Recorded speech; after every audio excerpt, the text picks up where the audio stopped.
How did one man rise from hunger and exile to challenge empires older than memory itself?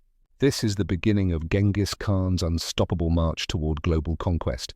After his coronation in 1206, Genghis Khan wasted no time transforming the unified Mongol tribes into a disciplined war machine.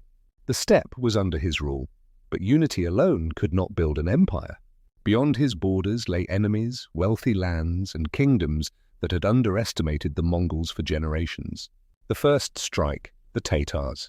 The Tatars had long been bitter rivals of the Mongols and were responsible for poisoning Temujin's father. For Genghis Khan, this first campaign was both strategic and personal. He crushed the Tatar forces, executed their chiefs, and absorbed their warriors, introducing his legendary rule: those who resist, die. Those who submit, live. The Merkit campaign. The Merkits had kidnapped his wife Berta during his youth. This campaign was revenge mixed with military necessity.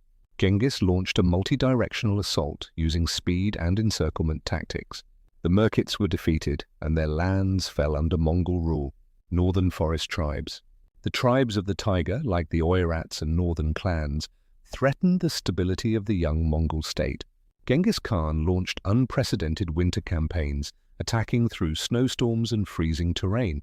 No one expected a steppe army to fight in winter, and that surprise gave him total victory. A new power rises.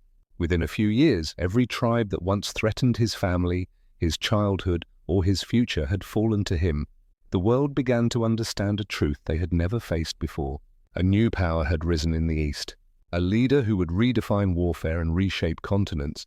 These were only the first steps. The greatest wars were still ahead. Against kingdoms, dynasties, and empires,